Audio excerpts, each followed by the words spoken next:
ایک حدیث کے اندر نبی علیہ السلام نے یہ بھی فرمایا کہ جس وقت قیامت کے دن لوگوں کو بلایا جائے گا نا، فلاں اللہ کی عدالت میں حاضر ہو، فلاں اللہ کی عدالت میں حاضر ہو، نبی علیہ السلام نے فرمایا ہر انسان کے اوپر ایک وقت آنا ہے، اس نے اللہ کے سامنے اکیلا ہی جانا ہے، کوئی دوسرا اس کے ارد گرد نہیں ہوگا۔ اللہ ہمیں معاف کر دے، اللہ ہمیں معاف کر دے، اللہ ہمیں معاف کر دے۔ میں کوئی نہیں ہوگا، اللہ اس اکیلے کو پوچھے گا، لیس بینہ و بینہ ترجمان، درمیان میں کوئی ترجمہ کرنے والا بھی نہیں ہوگا کہ یہ کہہ رہا ہے، یہ کہہ رہا ہے، نہیں، اللہ ساری زبانیں سمجھتا ہے۔ ایک وقت آنے اور جب بلایا جائے گا تو اس وقت نبی علیہ السلام نے فرمایا، بلایا بھی اس لیے نیتوں کے مطابق بلایا۔ مثال کے طور پہ آپ نے فرمایا ایک آدمی نے کسی سے قرض لیا، اس سے قرض لیا تو اس نے کہا مجھے ضرورت ہے بڑی، میں تجھے دے دوں گا، نیت یہ ہے میں کتنے دینا ہے نوں، کاروبار کرتا ہے مال، تو یار مال کا اللہ پیسے آ جان گے، فکر پتہ ہے کہ پیسے نہیں دینے، اس کی نیت کے اندر یہ ہے۔ اللہ تو جانتا ہے یہ پلوان جی فکر نہ کرو تو انہوں دے دیاں گے، اے لو بینک دا چیک بھی پتہ ہے دینے نہیں پیسے۔ نبی علیہ السلام نے فرمایا جو آدمی کسی سے قرض لیتا ہے اس کی نیت یہ ہے نا میں نے نہیں دینے، لکی اللہ سارے کن، قیامت کے دن جب اس کو اٹھایا جائے گا اس بے ایمان کو جس کی نیت ہے کہ لوگوں کا مال مارنا، فرمایا قیامت کے دن اس کو آواز ہے فلانا چور اللہ کے سامنے آئے، چور کہہ کے اسے بلایا جائے گا اس کے کہ اس کے دل کے اندر یہ تھا کہ میں نے اس کا مال کھا جانا۔ نبی کرم صلی اللہ علیہ وسلم نے فرمایا اگر کوئی آدمی نکاح کرتا ہے تو حق مہر باندھتے ہیں تو بن لو جی نہ مردہ کوئی گل نہیں، بن لو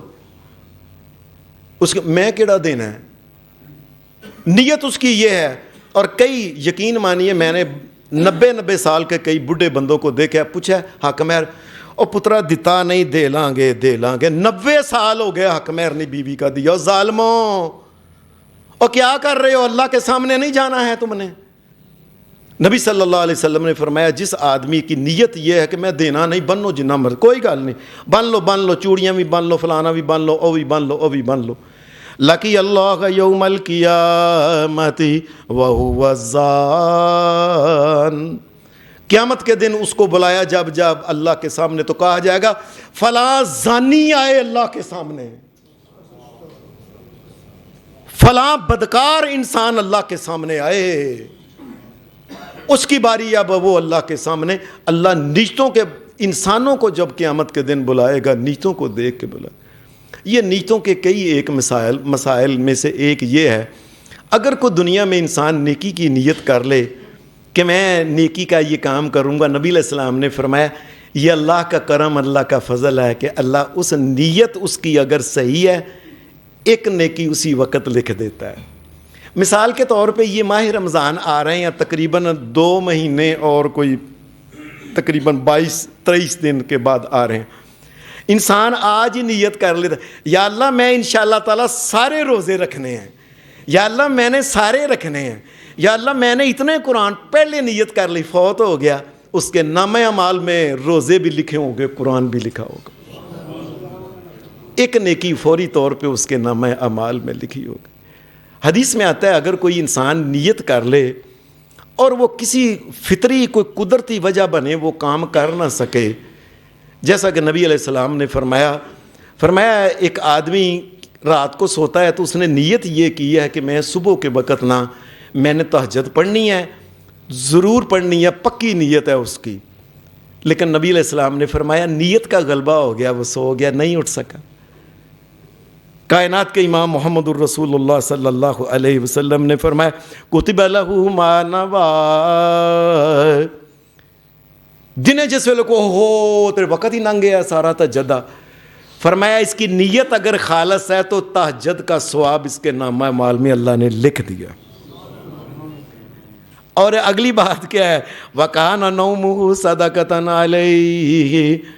فرمایا ثواب بھی لکھ لیا کہ اس نے یہ تہجد پڑھی ہے، اور تہجد تو پڑھتے ہیں نا جاگ کے، اور یہ تو مزے لے کے سویا ہے، فرمایا یہ جو نیند سویا ہے نا مزے لے کے، یہ اللہ کی طرف سے الگ صدقہ بھی اس کو مل گیا، یہ اللہ کی طرف سے اس کا فضل ہے، اس کا کرم ہے۔ اور جا سونا ہے رج کے، تیرا سونا بھی جو ہے یہ اللہ کی طرف سے صدقہ، اور اللہ تبارک و تعالیٰ نے ثواب بھی الگ دے دیا۔ حدیث میں آتا ہے کہ نبی علیہ السلام جب تبوک پہ گئے نا، مسلمانوں نے بڑی کوشش کر کے، یہ عیسائیوں کے ساتھ لڑائی تھی، اللہ کا کرنا ہے کہ وہاں سے لڑائی نہیں ہوئی، نبی علیہ السلام واپس آ رہے تھے۔ رستے میں حدیث میں آتا ہے نبی علیہ السلام نے فرمایا وہ جب ہم مدینہ سے نکلنے لگے تھے نا تو مدینہ کے کئی لوگ بیمار تھے، بندے وہ مجاہد تھے لڑنے والے، بندے وہ کام کرنے والے، لیکن بیمار تھے، زخمی تھے، پریشان، وہ مدینہ شریف سے نکل نہیں سکے۔ ان کی نیت تھی کہ اگر ہم بھی صحیح ہوتے ہم نے محمد الرسول اللہ کے ساتھ جانا تھا۔ نبی اکرم صلی اللہ علیہ وسلم نے صحابہ کو فرمایا وہ جن کا عذر جائز عذر تھا نا، کائنات کے امام نے فرمایا ہم معکم، فرمایا یاد رکھنا یہ سارا سفر جو نیکی کا تم نے جہاد کا کیا ہے نا وہ تمہارے ساتھ ہی ہیں اللہ کے نزدیک۔ ان کی نیت یہ تھی ہم ٹھیک ہوتے تو ہم نے، وہ کہنے لگے اللہ کے رسول صلی اللہ علیہ وسلم وہ تو آئے نہیں، ان کو مارے جتنا ثواب۔ نبی علیہ السلام نے فرمایا حبسہم المرض،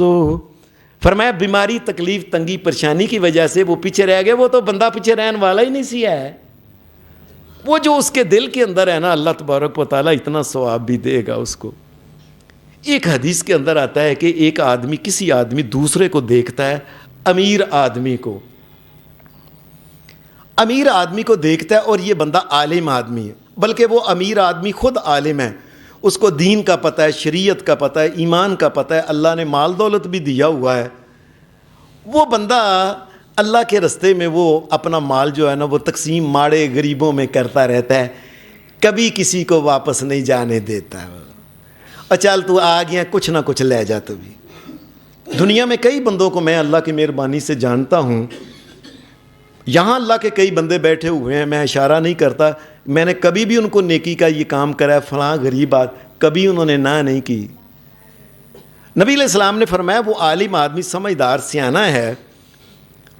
وہ اللہ کے رستے میں مال بڑا خرچ کرتا ہے، اس کو دے اس کو دے اس کو دو۔ اور ایک اور غریب آدمی ہے وہ بھی عالم، اس کو بھی پتہ ہے کہ یہ مال تقسیم کرنا بڑا ثواب ہے، اس کے دل میں بڑا آتا ہے اللہ تو مجھے بھی کبھی مال دے نا، یا اللہ کبھی مجھے بھی دے، میں بھی غریبوں میں تقسیم کروں۔ حدیث کے الفاظ سنیں، نبی اکرم صلی اللہ علیہ وسلم نے فرمایا اگر اس کی نیت ایمانداری والی ہے نا تو اللہ تو جانتا ہے فَأَجْرُهُ مَا سَوَا، فرمایا دونوں کا اجر، نیت کرنے والے کا اور مال تقسیم کرنے والا کا، دونوں کا اجر ایک جیسے اللہ کے نزدیک، اس کے بھی نام اعمال میں لکھا جائے گا۔ جب نیتوں پہ انسان کو اتنا ملتا ہے تو انسان بڑی نیت کیوں نہ کرے، کیوں نہ اللہ سے کہے یا اللہ مجھے پیسے دے، میں روز لاکھ روپیہ کروڑ تیرے رستے میں تقسیم کروں، یا اللہ میں ساری زندگی جتنے حاجہ ہیں میں تیرے گھر میں آؤں، یا اللہ میں غریبوں کو کراؤں، یا اللہ میں مسکینوں کو کراؤں، یا اللہ وہ ماڑے غریب، یا اللہ مجھے بڑی نیت کرے انسان، تاکہ بڑی نیت کا اجر بھی تو بڑا ہی مل رہا ہے نا۔ کسی نے حضرت عمر فاروق سے پوچھا جب یہ مسلمان نہیں تھے، جوان آدمی تھے، عمر تیرے دل میں ارادہ نیت کیا ہے، تو کیا چاہتا ہے؟ حضرت عمر فاروق رضی اللہ تعالیٰ عنہ کہ مسلمان نہیں تھے، کہنے لگے میں یہ چاہتا ہوں کہ میرے پاس اونٹ اور بکریاں ہوں اور کوئی چشمہ مل جائے نا، چشمے کے کنارے میں اپنا خیمہ لگاؤں، پانی ٹھنڈا پیوں، دل کرے جب دل کرے ایک گوشت ذبح کر کے بکری وہ کھا لوں، ان کے جو اون ہے اس کے کپڑے بناؤں، اور ان کی وہ جو کھال ہے اس کا میں خیمے بنا، ساری زندگی آرام سے گزر جائے۔ یہ حضرت عمر فاروق رضی اللہ تعالیٰ کہ میری نیت ہے کہ کبھی کوئی ایسا ہو جائے۔ یہی عمر فاروق جب مسلمان ہوئے، ایک مومن کی نیت اور ایک کافر کی نیت کا ہی بڑا فرق ہوتا ہے، عمل تو دور کی بات ہے نا، نیت کا ہی بڑا۔ کسی نے کہا عمر تم نے ایک دفعہ کہا تھا میری یہ نیت ہے، اب تیری مسلمان ہونے کے بعد کیا نیت ہے؟ اور یہ پوچھا بھی اس وقت تھا جس وقت یہ امیر المومنین تھے۔ فرمانے لگے وہ وقت گیا جب وہ نیت تھی وہ ایک پانی کا ٹھنڈا چشمہ ہو اور بکریاں اور اونٹ اور خیمہ وہاں زندگی نہ، اب عمر یہ چاہتا ہے، عمر کی یہ نیت ہے یا اللہ اس پوری روئے زمین کے اوپر ایک بندہ بھی کافر نہ رہے، میں سب کو مسلمان کر کے جاؤں۔ اللہ عمر فاروق کی اس نیت کے مطابق قیامت کے دن ان کو اجر دے گا۔ لوگوں جو دین کا کام کرنے والے لوگ ہیں، لوگوں کو مسائل سمجھاتے ہیں، بڑی نیت کرو، یا اللہ میں نے یہ کام شروع کیا، میں تو چاہتا ہوں دنیا کے آخری کنارے پہ بھی میں جا کے لا الہ الا اللہ محمد الرسول اللہ کی باتیں سناؤں لوگوں، اللہ قیامت کے دن اس کے برابر ثواب دے گا۔ اگر کوئی انسان نیت کر لے اور عمل بھی کرے کوئی نیک کام کی، لیکن عمل پورا نہ ہو تو پھر حدیث میں آتا ہے ایک آدمی نبی علیہ السلام کے ساتھ ہی وہ حج پہ جا رہا تھا مکہ کی طرف مدینہ شریف سے۔ ظاہر ہے اس کائنات میں حج صرف ایک جگہ ہی ہوتا ہے، مکہ میں بس۔ یہ جا رہے تھے، اونٹنی کے اوپر ایک آدمی بیٹھا ہوا تھا، اللہ کا کرنا اوپر سے اونٹنی کے اوپر سے وہ تلک گیا، پھسل گیا۔ جب وہ پھسلا ہے نا تو سیدھا گردن کے بال وہ زمین کے اوپر آ کے لگا، اس کی گردن کا منکا ٹوٹ گیا، وفات پا گیا۔ نبی علیہ الصلوۃ والسلام کو بتایا گیا، آپ کو پتہ چلا، فرمایا اس کو غسل دینا، اس کے سر کے اوپر کپڑا نہ رکھنا، اور وہ 2 چادریں جو اس نے اوپر لی ہوئی تھی نا وہی اس کا کفن ہے، سر اس کا ننگا رکھنا جس طرح کہ حاجی اور عمرے والے کا ہوتا ہے۔ اِنَّهُ يُبْعَثُ يَوْمَ الْقِيَامَةِ مُلَبِّيًّا، فرمایا اس لیے کہ قیامت کے دن جب اٹھایا جائے گا تو اللہ کے رستے میں، چونکہ حج پہ جا رہا تھا نا حج کرنے، اِنَّهُ يُبْعَثُ يَوْمَ الْقِيَامَةِ مُلَبِّيًّا، قیامت کے دن جب لوگ قبروں سے اٹھیں گے یہ بھی اٹھیں گے، یہ اس وقت کہہ رہا ہوگا لبیک اللہم لبیک لبیک لا شریک لک لبیک ان الحمد والنعمت لک والملک لا شریک لک۔ اس نے تکبیریں یہ تلبیہ پڑھتے پڑھتے یہ جو ہے نا اس نے اللہ کے سامنے قیامت کے دن آنا ہے، یہ اس نیت سے اللہ کے گھر کی طرف جا رہا تھا، اسی نیت کے ساتھ ہی اٹھے گا قیامت کے دن۔